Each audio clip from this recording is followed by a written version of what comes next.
Hello again. I wanted to talk today about one Indian sportsman, a cricketer, a batsman. He holds a lot of records. He's in the top five, probably globally, worldwide, for many categories. Let me list some of them. He opened his, he hit his first century, which happens to be a double century. Okay, in the fastest number of tests. He hit his double century when he was the youngest. He has the record for three centuries in consecutive test innings. Okay, he holds the record probably for is among the top five for the best batting averages worldwide. Okay, in the top five or top six, I think. He has a lot of records.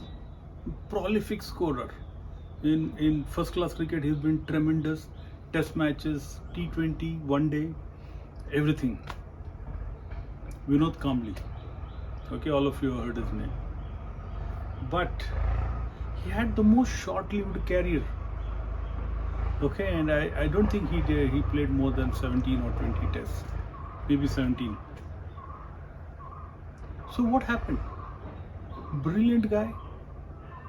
So heavily talented. He was more talented than probably Sachin Tendulkar.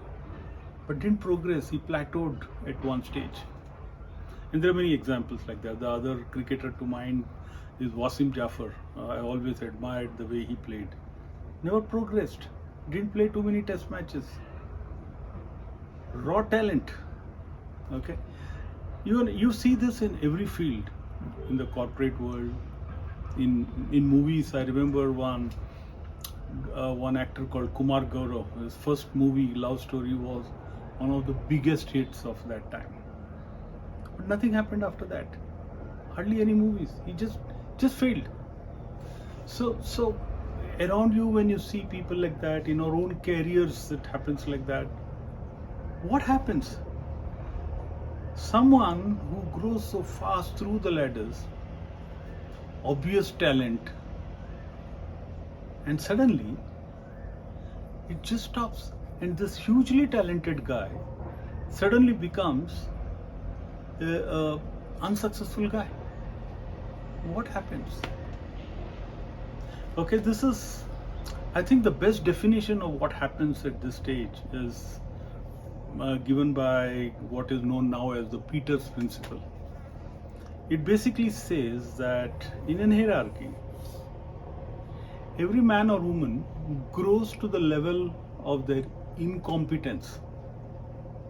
I heard this very, very long back when I was getting trained in my first company, and this stuck in my mind because there's some kind of a contradiction in that. So basically, it says that you keep growing till you reach a stage where you are exhausting all your competence. Okay, so for growing any further, you need to change. With the existing ammunition, you can't go further up. In my words, what I say is, what brought you here will not take you there. Okay, so something has to change. Okay, and there are people who have gone through this plateau and then overcome it and then gone further up. The name which comes to my mind immediately is this legend, tennis legend, Roger Federer. Okay, so this man is a legend, and not only for his game, his technique and everything. I particularly admire him for his consistency and then going through bad patches, injuries, and then coming back and still winning titles. He won title even 2 years back, I think last year too, and then has some injuries, and he will come back this year. And he's been asked, what is the secret to all this? Okay, what makes him go on and keep winning? And he said two things, or he said many things, but two things which struck to me. One is he thanks a lot of coaches over the period of time who have continuously worked on his technique and helped him make it better, smarter, and more aligned. And as he faces tougher competition, younger competition, he's above 40. Okay, so there are a lot of people playing who are half his age. Okay, so he the second thing he second thing he thanks, second person he thanks is his fitness coach, and he talks extensively about some new things which he learned, is exercise techniques with yoga. And I read somewhere about his breathing techniques, and if you see some of his recent games, okay, last year and the year before, you see his opponents as they get into the third set and fourth set, they're huffing and puffing, they're panting. There is a big rally happening, and they're panting at the end of it. Younger guys, and this guy, he's calm. He's just calm. He's breathing normally. So he's in a way reinvented himself. So what has he done? He's done two things. He had the humility to look at what things he has to change and upgrade. And this he looked at two things. One is his technique, his basic skills which are needed for the job, and second is fitness because he's aging.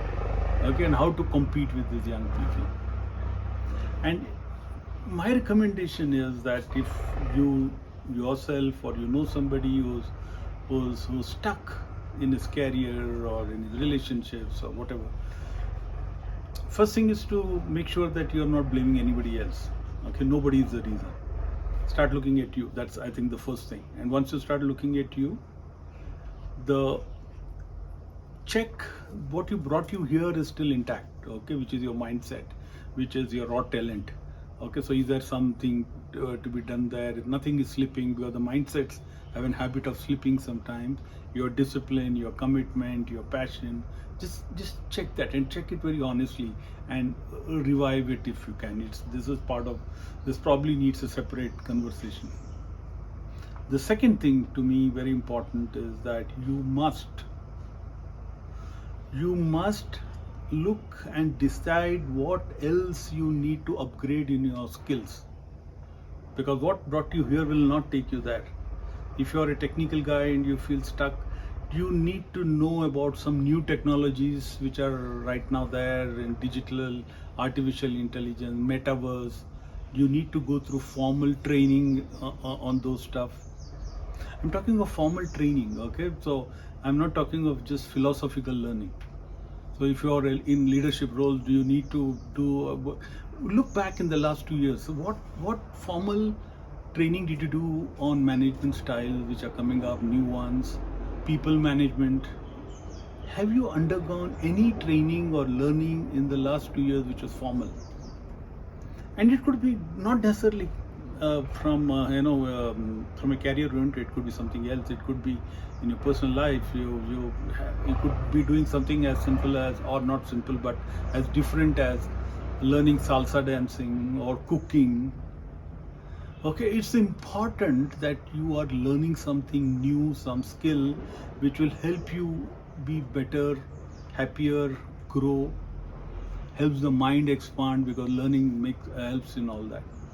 You must invest your time in some learning, and should have in the last 2 years. So evaluate yourself, evaluate your existing values and attitudes which brought you here. Are they still intact? Look at what new skills you need to upgrade yourself to get to the next level. Hope that's clear. Till next time.